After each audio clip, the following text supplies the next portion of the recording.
ഇവിടെ അക്ഷയ് കൂടി ചേരുന്നു ദുബായിൽ നിന്ന്. അക്ഷയ്, എന്താണ് GCC എന്നുള്ള അപ്ഡേറ്റ്? ഈ ആ മേഖലയിൽ ആകമാനം ഇപ്പോഴും ഇറാൻ ആക്രമണം നടത്തിക്കൊണ്ടിരിക്കുന്നു. സോ GCC രാജ്യങ്ങൾ എങ്ങനെയാണ് ഇതിനോട് റെസ്പോണ്ട് ചെയ്യുന്നത്?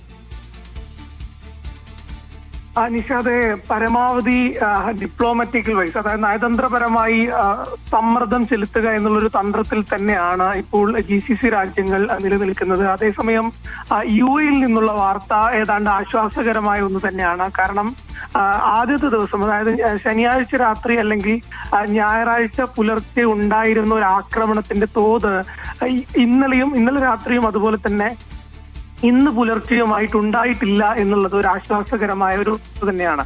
കാരണം ആദ്യത്തെ ദിവസം രാത്രിയും അതുപോലെ തന്നെ പിറ്റേ ദിവസം അന്ന് പുലർച്ചെയുമായിട്ടാണ് ഏതാണ്ട് ദുബൈയുടെ ആഡംബര ഹോട്ടലുകൾ അതുപോലെ തന്നെ എയർപോർട്ടുകൾ ഒക്കെ ആക്രമണം ഉണ്ടായത്, ആളുകൾ മരിക്കുന്ന സാഹചര്യമൊക്കെ ഉണ്ടായത്. എന്നാൽ ഇന്ന് പുലർച്ചെ അത്രയും ഭീകരമായ ഒരു സാഹചര്യത്തിലേക്ക് കാര്യങ്ങൾ എത്തിയിട്ടില്ല എന്നുള്ളതാണ് മനസ്സിലാക്കുന്നത്. കാരണം ഔദ്യോഗികമായ വാർത്തകൾക്ക് വേണ്ടി നമ്മൾ വെയിറ്റ് ചെയ്യാണ്. കാരണം ഇന്നലെ രാത്രി എന്താണ് സത്യത്തിൽ സംഭവിച്ചത് എന്നുള്ളതിന്റെ ഒരു ക്ലിയർ പിക്ചർ UAE-ലുള്ളവർക്ക് കിട്ടിയിട്ടില്ല. കാരണം ഔദ്യോഗിക സ്രോതസ്സുകൾ പരിശോധിക്കുകയാണെങ്കിൽ ഇന്നലെ രാത്രി ഏതാണ്ട് ഒരു 11:30 മിസൈൽ അലേർട്ടുകൾ ദുബൈയിലുള്ളവർക്ക് ലഭിച്ചിട്ടുണ്ട്. അതിനുശേഷം ഏതാണ്ട് 12:30 നിങ്ങൾ ബാക്ക് ടു നോർമൽ എന്നുള്ളൊരു സന്ദേശമാണ് അവസാനമായി ലഭിച്ചത്.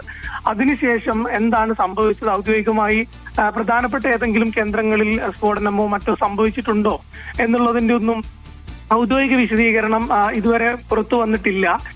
എങ്കിലും പൊതുവെ നമ്മൾ പല പ്രദേശങ്ങളിലുള്ള ആളുകളുമായി ബന്ധപ്പെട്ട് നോക്കുമ്പോൾ ചില സ്ഫോടന ശബ്ദങ്ങൾ അതും ഈ പറയുന്ന ആദ്യത്തെ ദിവസത്തെ അത്ര കേട്ടിട്ടില്ല എന്നുള്ളത് തന്നെയാണ് ആളുകൾ പറയുന്നത്. സ്വാഭാവികമായിട്ടും ഇത് പ്രതിരോധിക്കുന്നതിന്റെ ശബ്ദമാകാൻ തന്നെയാണ് സാധ്യത. എന്തായാലും ആദ്യത്തെ ദിവസത്തെ അത്ര ഉണ്ടായിട്ടില്ല. ഇറാൻ UAE-യിലേക്കുള്ള ആക്രമണം മയപ്പെടുത്തുന്നു എന്നുള്ളൊരു ആശ്വാസകരമായ ഒരു വാർത്ത തന്നെയാണ്. ആളുകളുടെ ജീവിതത്തെ ആദ്യത്തെ ദിവസം തന്നെയാണെങ്കിലും രണ്ടാമത്തെ ദിവസമാണെങ്കിലും കാര്യമായി ബാധിച്ചിട്ടില്ല UAE-യിൽ എന്നുള്ളത് മറ്റൊരു പ്രധാനപ്പെട്ട കാര്യം തന്നെയാണ്. നിഷാദ്.